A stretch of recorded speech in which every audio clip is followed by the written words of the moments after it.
Let's do it.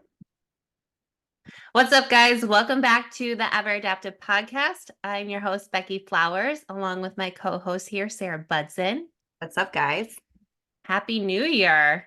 Yeah, Happy New Year. Well, we've had a couple release since this, or one release since, but our first, just me and you, shooting the shit since 2024 has started. I know. I'm excited.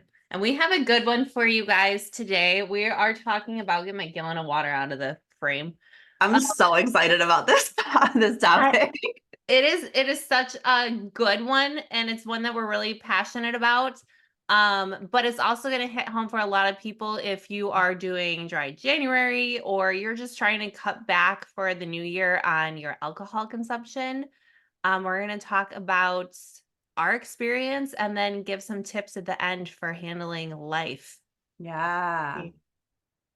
Yeah, this is something I have a bug fan, of Again. course. This is something that obviously both Beckie and I are very passionate about. We don't ever really drink, but we used to. And so it's taken a lot to get there.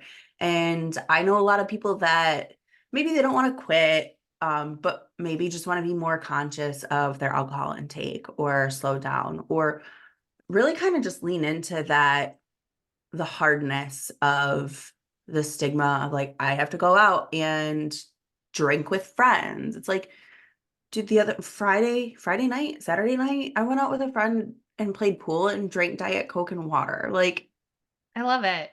it's doable, guys. Like, come on. It is, but it's so hard when you are in such like a mindset of I need alcohol in order to go out. It's a habit that you have to break, point Yes. blank. It's a Very habit that you have to break and you have to be very conscious of it. But um really just, I mean, we want to speak to those people who wanted to do, dry January or quit cold turkey or just be more conscious and drink less, but also give tangible tips on what has worked for us, but also kind of just like the cold hard facts of how booze affects our bodies, because guys, it's really bad. It is. And we kind of want to approach this where we don't want you to come from the mindset of we are judging you Demonizing or or judging. yeah, because I know that's when you have these feelings of alcohol, like that can come We've up been really there. easy. Yeah. Yes. So we don't want to come from that, but we just want to give you the facts, and the facts are the facts, and take it or leave it. But let's kick it off. We're actually going to put a link for a Huberman podcast in the show notes. It's all about Man. alcohol. This podcast blew my freaking mind because, like, I knew it was bad, but When you get to some of the those details. facts are just like, oh my gosh. And like, Huberman's a freaking genius. He is. He's so dense, though. Like, I need to break it up into little sections. Yeah. Yeah. There was a lot of parts of it that I had to like re-listen to. I was like, wait, what? Yeah. What was that word? Let me look Yeah. that up. But no, let's dive into it. So here are just some alcohol facts for you. Well, one thing, the body sees it as a toxin. So literally when you have alcohol in your system, it is going to put everything else on hold. Any other bodily function is not going to happen because it's trying to get rid of that alcohol. Right. And our bodies literally convert it to poison. Yeah. Like it's In our it's terrible. in our liver, which is our detox system, we want that thing to be good. You don't need a detox tea. You need your liver to be good. So Yeah. that's that's a big one. Let's talk about the gut. Yeah, so I know that it kills good bacteria in the gut, which is obviously very detrimental to everything, right? Mm-hmm. Our guts are And second brain, our guts are second brain, right? So how does that affect mood, sleep, like so many different factors? If I mean, you just went through a gut protocol, right? that's Like, literally what I'm doing right now. I'm repopulating yeah, my gut because I had no good bacteria in my gut. So, yeah, I mean, guys, it's not fun to repopulate your gut. You got to go through the processes and you got to work through every inch of your life. So, if you can avoid it by not drinking, do it. yeah. And I mean, like I said, it's a hard habit to break, but there's so many just awful things that it does to your body, like outside of feeling like shit the next day, right? Because Yeah. it's very much a short-term gratification for a long-term negative effect.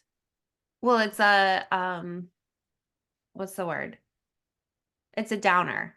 Yep. So it's can't think of the scientific term, but it's basically going to make you drink to get away from things, but it is going to make you feel worse, and it's going to make you feel worse about yourself and your Right. body. Right, right. So in that podcast that we referenced, which we're gonna throw that in the show notes, guys, listen to it because it's freaking awesome. But it affects the hypothalamus, which then affects the pituitary gland, which that is going to fuck up your adrenals, your hormones, your cortisol levels. Cortisol, stress hormone. Guys, it's gonna make you more stressed out, more anxious, more depressed long Which term. then is going to affect your gut, which then is going to affect your whole body, It which all plays off of each other. everything is connected.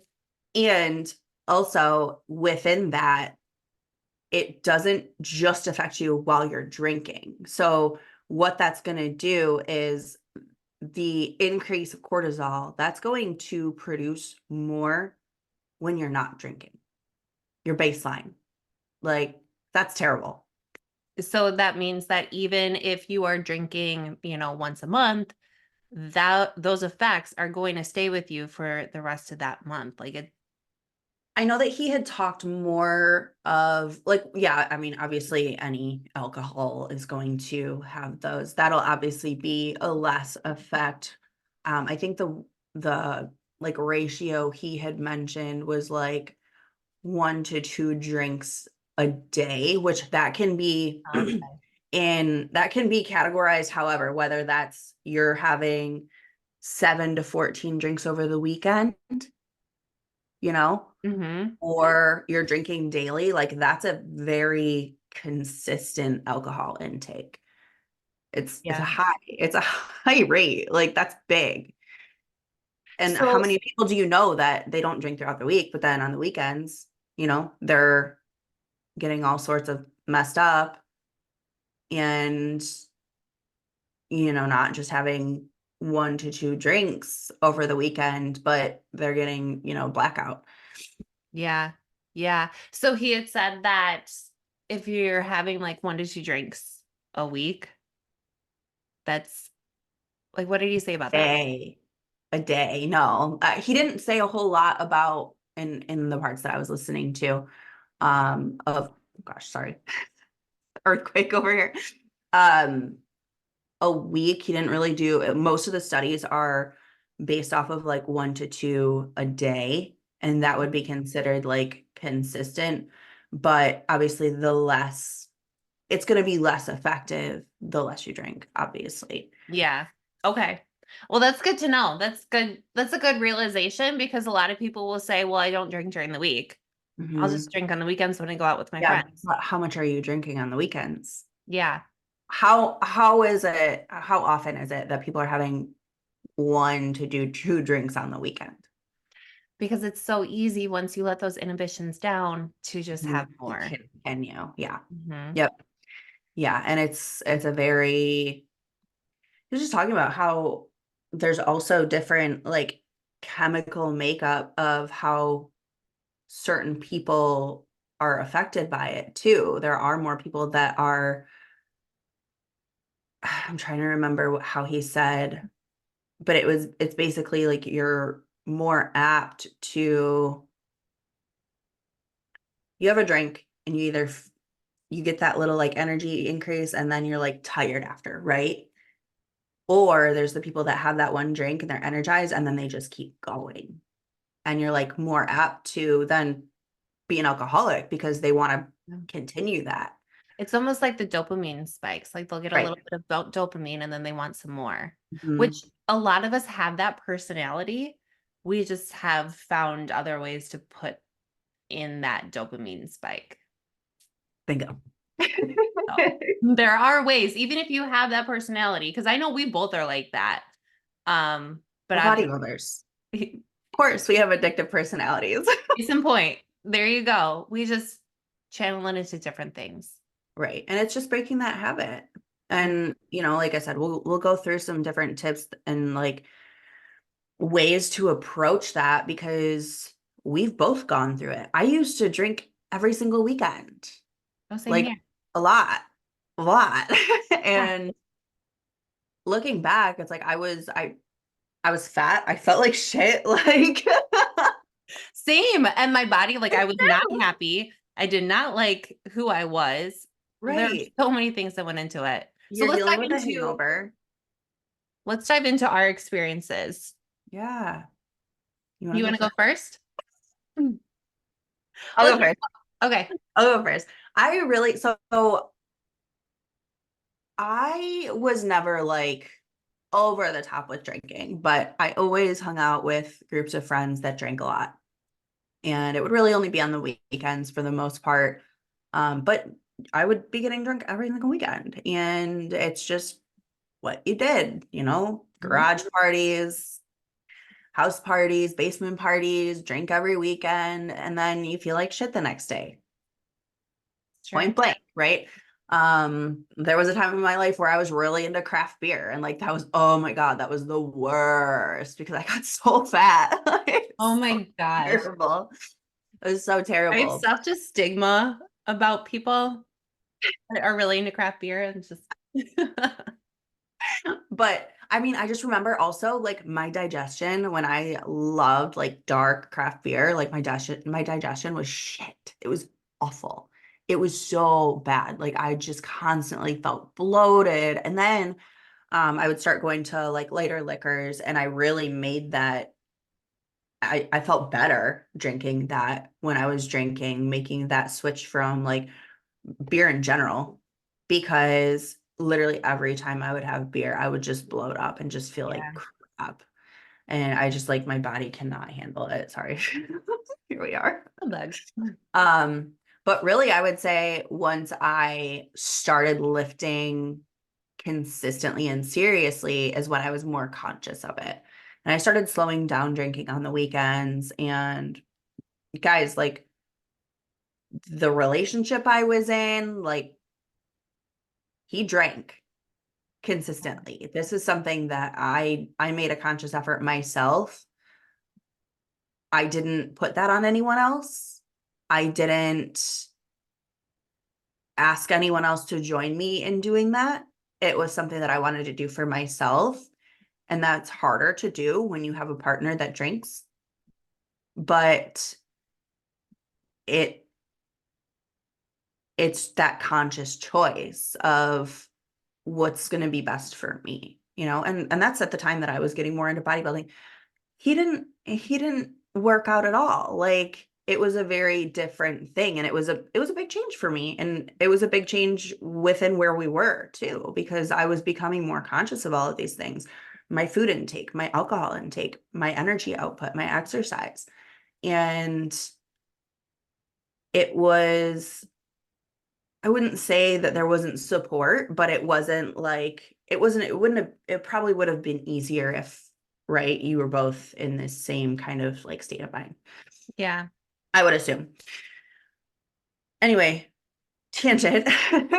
No, that's a good important one because a lot of people Yeah. don't. Yeah, They don't deal it's with that. relatable. It's definitely Yeah. relatable because I know that a lot of people don't have that alignment within their friendships, their relationships. I want to dive into that because when I started drinking less, okay, now I'm going to go on a tangent. Go. Your friends it is the fucking most bizarre thing to me when people try to get you to drink when you are consciously not drinking or lessening your drinking, or they're like, oh, just have a drink, oh, just have a shot. Like, Hmm. why is it that people will put this pressure on someone who is not drinking?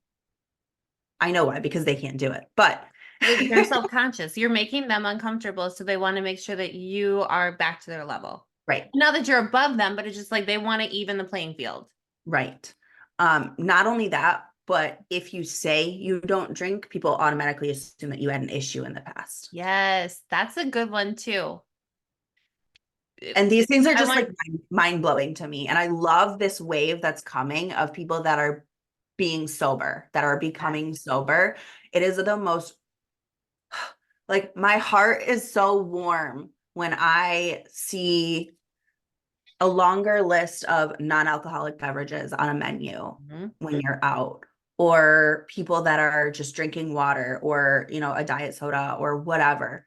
But being like that, I feel myself getting excited about this because it's just something that I'm so passionate about. It's the coolest thing to me now that more people are becoming sober. Regardless, those people that are pressuring you into drinking when you are making this conscious decision, cut them the fuck out. If they're going to put that pressure on you, you don't need them around. There are plenty of people that you can be around. I have a ton of friends that drink. That's fine. Do what you want to do. But don't demonize me for not drinking because you know you can't make that decision or Yep. you won't make that decision. And it can be from pressuring you to take a drink with them or a shot with them to making little snide comments. You Mhm. don't need it. You do not need it. It's hard enough as it is. Be Just supportive. Be supportive of people's health and minds. Like, those people that have the best interest, your best interest in mind, and actually truly support you will do just that. Mhm. Whether they follow along or not, it doesn't matter, but they will still support your sobriety if that's what you want to do. Yep. Or your steps towards being more conscious of it. Doesn't have to be completely sober, whatever your goal is with it. Yeah. It's something so bizarre to me that people will like look down on you because you won't drink. It's just the craziest thing to me. And sadly, I'm used to it. And I've gotten to a point, even in prepping, right, where it's like you won't eat the same food as people at like holiday functions. I've literally made this realization and I've said it out loud. I'm like, it literally bothers other people more than it bothers me that Yeah. I'm not partaking in this. Oh, yeah. And that's not my problem. And that's the best way to approach it. Food, drinking, whatever it is, it's not your issue. Right. You just do what you need to do. But go back to your story. So Yeah. you Sorry. We're gonna reel it in. yeah, no, that was a good tangent. But what happened with your friends? What happened with your relationship as you continued down that road? They became more supportive because they saw how serious I got and enthralled I got into fitness, bodybuilding, competing, things like that. And just truly how my character as well as my physical developed within that too. Um, and I have a lot of people that come to me that ask about, drinking less or eating healthy more often because it's just something that I live. It's not just, I mean, I don't preach it. If you want to hear me out, cool. But I'm not going to like shove it down your throat. But if you have questions, I'm all ears and I'll give you, these tangible resources to make these steps of moving in the right direction, but also making sure that you're surrounding yourself with people that are supportive of that too. Because if there are people that are not, all they're going to keep doing is dragging you down. Yes, and it's going They're to be working against you. yeah, that's exactly what it is. It's going to be 10 times harder for you because you're going to have to combat that along with combating your own brain of changing your habits. Right. And I think just realizing that like you literally don't have to drink when you go out to have fun. And Yeah. if you do, you have some work to do. Yeah, and admitting that is the first step. So if you're there, I was there too, but you got to admit it first and then figure it out. Right. And so just within that, drinking less when my first like actual dieting phase, I significantly started drinking less. But I completely pretty much dropped it. Well, obviously throughout my first prep, I had none. And that's really where everything kind of shifted in my mind, where I was like, oh shit, I really don't need this. Because you proved Like yourself you didn't. being, because that prep was 21 weeks, going 21 weeks straight with being 100% on my diet and absolutely no alcohol. That was the big turning point for me, was that first prep. Because after that was over with, it wasn't even a thought in my mind because I was so used to putting myself in situations of going out to eat with friends. And I would sit there with my meal and my lemon water or Diet Coke, that that's just what I became accustomed to. And it didn't even like occur to me to think after the fact to like order a drink. And I will tell you, post show, I ordered a margarita. I had 3 sips of it and I was like, I don't want this. And I will drink very, very, very occasionally, really only if I'm like at a nice cocktail bar and I like really appreciate like a nice crafted cocktail because it's just like it's an awesome craft to me. Um, but it's like I'll have maybe one, or I will even get a non-alcoholic one. Um, and that's all I really have. Or I'll have like a pour of something over ice, whether it's like bourbon or like a nice tequila or something like that. Oh my God. Every like I seriously drink maybe 3 times a year, if that. And after just knowing the effects of how it truly does affect my body, not in like a I feel hungover state, but like I know that I hold water after like the day after, and I just feel like eh. Yeah. It's just like not, it's just not something that I want to do. And it's like, why would I even subject myself to it?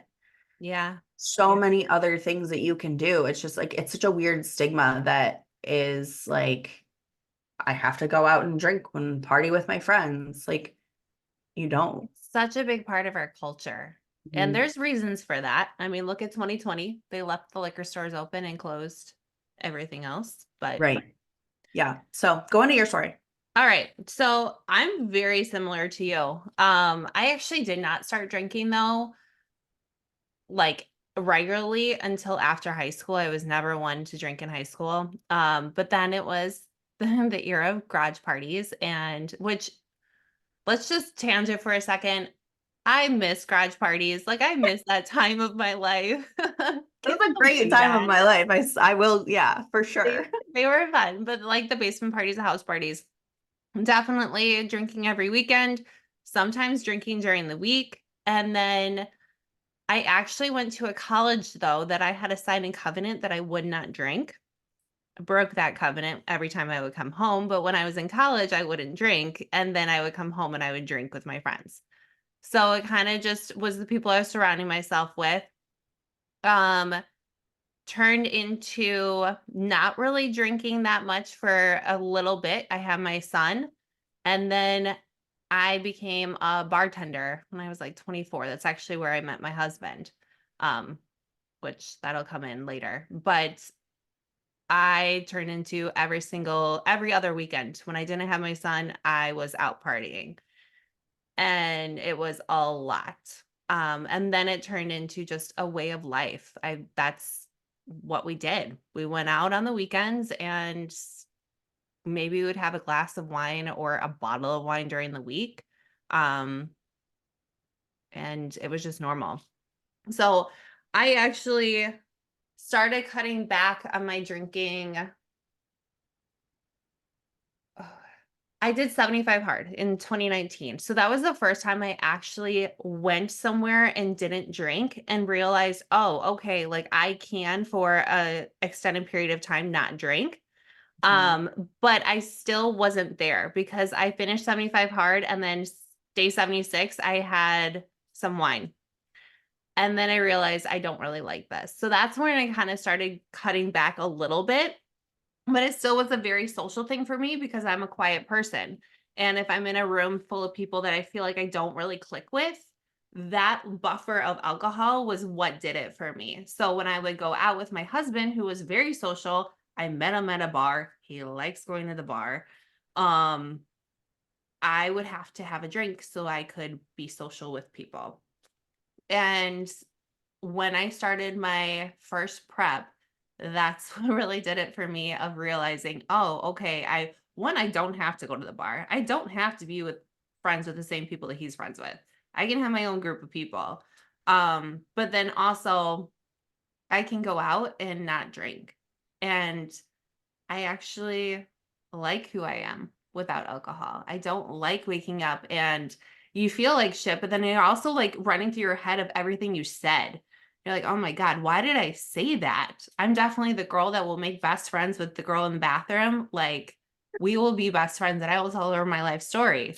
And then you wake up the next morning, you're like, God damn, I don't even know who that person was. Like, and we live in a small town, so that's even worse. Um, but yeah, that was really it's been a long journey. It's been a very, very long journey. I remember telling a friend in 2021, like, I can't not drink on the weekends. And it, like, I don't even know. It really came down to who I was surrounding myself with, um, and being okay in my own skin. That was the biggest thing.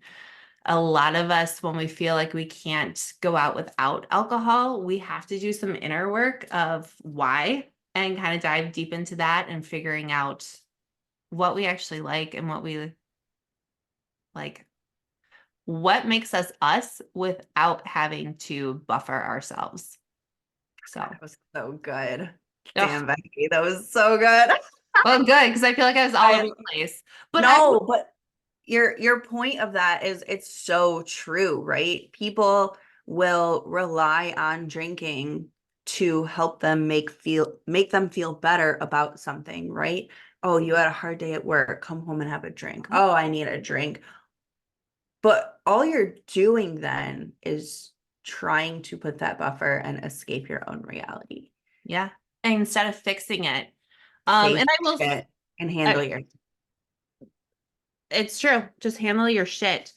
Um, the one thing that did like finally kick it for me, because I've been sober since September of 2022. And the only reason I know that is because we went on our first anniversary. We went to Galena, which is in Illinois. It's like this really cute town. They have this winery there that I absolutely love. And I used to love wine. Anything, mimosas are still kind of, I miss mimosas a little bit. Um, the non-alcoholic one you can make, but I was there and I was like, I'm gonna make myself be sober for a year and just see if I can do it. Just came out of my first prep. I knew I was going into a growth phase. I knew that for my bodybuilding goals, it wasn't going to serve me. But I also knew that I was still very much in that environment of it's normal to drink. Mhm. Um, and so I knew that I needed a hard reset. And I gave myself that ultimatum and got to September of 2023. My life did a complete turnaround. Came out of prep from my second prep of North Americans. And there was a moment where I was in Virginia Beach with a friend and was like, oh, I could get a mimosa if I wanted to right now. I was like, I don't want to. So we just kept it going and this is where I'm at. So I think it's living outside of that absolute of I'm not going to drink right now, but also I know that it doesn't serve me, like you said. Like, Right. Yeah, no, that's a great point. And I kind of want to touch on, she talked about mimosas and it made me just think of this picture. And can we just like talk about old pictures of us, right? When you see an old picture of yourself when you were partying, like how disgusting I felt. Like I feel looking back at that person. Like it's such a wake up call yeah. to like look at pictures and be like, wow, I look trashed. Like that's terrible. And then you look in your eyes and you're just like, I look empty. Yeah. Yeah. Yeah. And maybe I didn't feel empty then, right? But like Oh no. knowing where you are now and how you feel without it for so long. It's like I couldn't even imagine being back there. It makes me want to hug that girl. I'm gonna get emotional because like it makes me want to hug that girl because like I am definitely dealing with like a whole bunch of self-worth stuff that's coming up. And looking back, like that girl was just trying to hide all of that Yeah. through alcohol. Mhm. So yeah, that's a very good point. It's not just like how you look, because I definitely looked at disgusting too. I was just like a marshmallow. Um, Yep. where I was. And I just wanted to be like so desperately wanted to be like that fit girl, but I couldn't give up those habits. And it's hard. So hard, but it's But doable. let's get into how we did it. This is my favorite part because it really comes down to habits. And guys, like, I know if you're going through dry January or you're just like, I kind of want to cut back on the weekends. You're like, how the fuck do I do it? Or what do sober people do for fun on the weekends? That is a big question. So, what do you do for fun on the weekends, Sarah, when you're not drinking? I sit on my couch with Toby. No, I As mean, I get told, I definitely do that, but like I still, like I said, like the other night, I wanted to catch up with one of my good friends. We went out and played pool, and I literally drank a Diet Coke, and this literally anyone that I like go out to eat with, everyone knows that I get a Diet Coke and a water with a lemon every single time without fail, or a Diet Pepsi if they don't have Coke, whatever. But like you can still go and do those things. But I would say that my biggest thing is differentiate those people that are dragging you back. You can I have a couple good friends that they love to drink and that's just what they love to do, and that's okay. That's totally okay. I don't look down on them for that. And like my one friend, she's like, "Hey, let's go, I know you're not going to drink, but like let's go, to this hole in the wall, and because I know that you're still a blast." And I'll go out, and guess what? I know that she has a ride home, and that yeah, she's not going to be driving home all fucked up or yeah, having to worry about ordering an Uber. Because guess what? you're I there. don't, yeah, like that is also very built in me, is to like be that like mama bear and like make sure that everyone's good. And if that means going out with a bunch of people that are drinking, I know I can still have a good time with them, and I can make sure that they're getting home safely and not hurting themselves or someone else. Yeah. I do I don't go out anymore. Yeah, it's I very few and far between that I do, but that's the thing. It's like you don't have to like seclude yourself. Yes, you do It's not have to very seclude yourself. doable Yeah. to still, just like when we're in prep, right? You don't have to go hermit. You can still go and do things with your friends, go on coffee dates, go to the mall, go shop, whatever you want to do. But it doesn't mean you have to partake in alcohol or other bad habits or junk food. Yeah.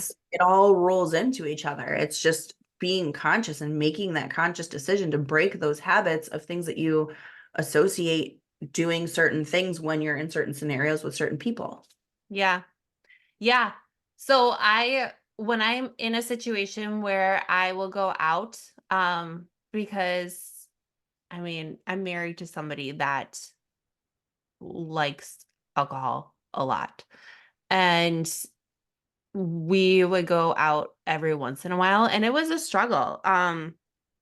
Because you're talking to people that are inebriated and you're not, and you're like, I think that you're a really fucking awesome person, but right now you're not. Like, Yeah. that's the hardest part for me. But if I was gonna go out and I really want to go, like there was a concert and it was like 90s boy bands things. We had so much fun at that thing and I drank water the whole time. I was on a gut protocol. Like I couldn't drink a Diet Coke. Still can't. But I drank water the whole time and it was so much fun. So just putting yourself in those situations, drinking water, and just being curious, I think is the biggest thing. Like, if you feel like you have to have a drink in order to have fun, give yourself one weekend where you're just like, you know what, for shits and giggles, I'm gonna be sober and I'm gonna do the same routine that I normally do and just see what happens. I Hmm. think that's the biggest game changer for me is just putting myself in situations. Yeah, and just I think that's a really good tip is start with one weekend, right? Yeah. It's not like I have to do this forever. Start with a weekend. See how it goes. It might be easier than you think. And if you're going to sit here and be like, well, it's really hard. Yeah, it's going to be hard if you're telling yourself it's hard. Put yourself Exactly. into those situations, lean into the difficult, because guess what? Regardless, you're not going to grow if you're not putting yourself in uncomfortable situations. We talked about this a million times, you Mhm. know?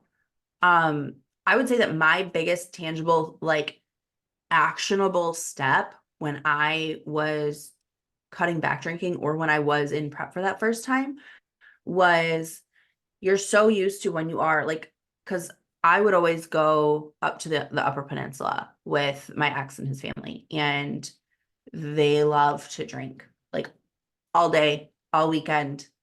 And it was just what you did. You just woke up, bonfire, drinking, drink all day, grilling food, like whatever. Yeah. Having something in your hand, I would have water, iced coffee. Guess what? You know how many bottles of Mio I went through Mhm. because I just wanted something in my hand to drink. And guess what? You're getting way more water in, but it's not just plain boring water. You feel like you don't feel so excluded, right? Excluded if you have something in your hand and you are doing that habitual drinking when you're around people that are drinking. That's my biggest tip is just always have something in your hand. It doesn't even have to be something that you have to drink. Just literally, it could be an empty cup, like anything. But having that something in your hand to just like replace whatever I would go out to, bars with people and I would just order water, squirt some Mio in it. Guess what? Then you're not even being Sure. questioned. Yeah. Yeah, that is such a good tip. That is I wish I remembered that one because that is so true. You just want something to hold in your hand. And 9 times out of 10, the people that are drinking, that's all they want too. They just want this habit of drinking. Yeah, yeah. And I would even say that that goes into like people that want to quit smoking too, right? It's that action of that repeated habit where like if you put something in your hand to just replace it, a pen, anything, like that will start to break it because then you're more conscious of it too. Because you're like, oh, this is different, but like it's kind of the same. And then you start getting used to that and it breaks it and it just makes it a lot easier. That was the biggest thing when I quit drinking was just making sure that I had something in my hand. I lived off iced coffee and water with meow. I love it. Yeah, that is such a good tip. Another thing that I was thinking is like planning dates for your friend group that don't revolve around what you normally do. So push them out of their comfort zone too. Maybe it's going for a hike, maybe it's, getting coffee on a Saturday afternoon versus meeting up at the bar Saturday night. Um I going to Top Golf. I know you can drink there too, but like you're doing an activity versus just going to the bar. Right. Rather than just like sitting there. Right. Because even when like I just went to the bar with my friend over the weekend and we were sitting there at the bar talking and I was just like, let's go play pool. Yeah, doing something. And it's not that I like had to replace, just like drinking or anything like that, but like getting up and doing something rather than just like sitting. It's the same. Guess what? My step count was higher that day. Like Yeah, bonus. we're like crazy like that, but it's just like something that I noticed, right? Like you're up and moving and doing something physical rather than just sitting there. And then you're more apt to fall into your old habits that way. Yeah. Yeah. Also, if you are having an issue with cutting back on drinking, I know some people in my life that have tried to cut back on drinking, they'll just switch to NAs and they'll still go to the bar. If this is something that you're having issues with, just eliminate that place for a little bit. Like we said, give yourself a weekend or The give yourself a weekend. I month. really like that. I really like that. Just start small. Yeah, it's digestible. You don't have to, and don't be a hermit that weekend too. Plan a friend date, plan a self date. Take yourself out to a movie and a coffee shop or a hike or, you know, go to sleep early and go watch the sunrise on Sunday morning. Do something that you normally wouldn't do.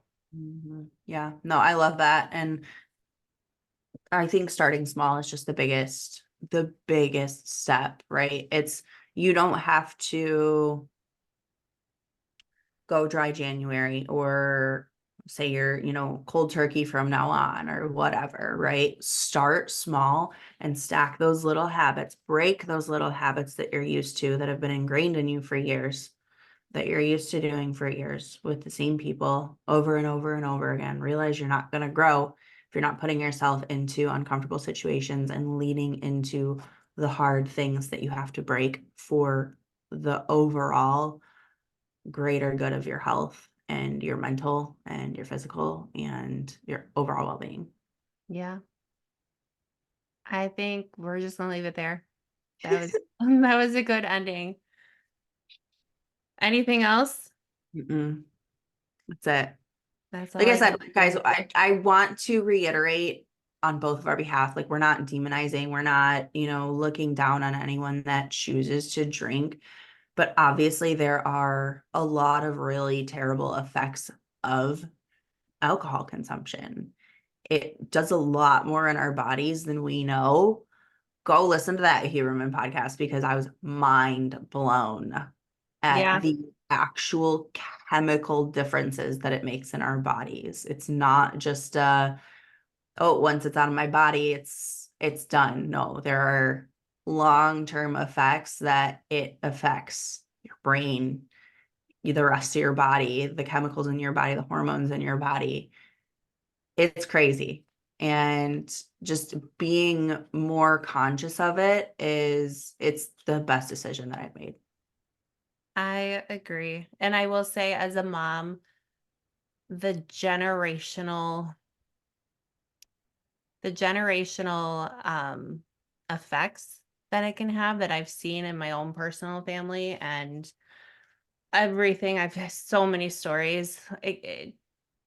Do yourself the favor. If you are even thinking about taking a step back, take that step back. If it's not for Start you, small. it's for the snowball effect. Love that. Yeah. Yeah. Because it can affect a lot of people around you, Everyone, it affects everyone. Yeah. I'm So getting emotional. I like your tip of starting small. I think that is the biggest actionable tip and step that we can give is starting small. Challenge yourself for a day that you would normally go out, a weekend that you would normally go out. Don't do something else. Do something else. That's it Just too. see how much better you feel.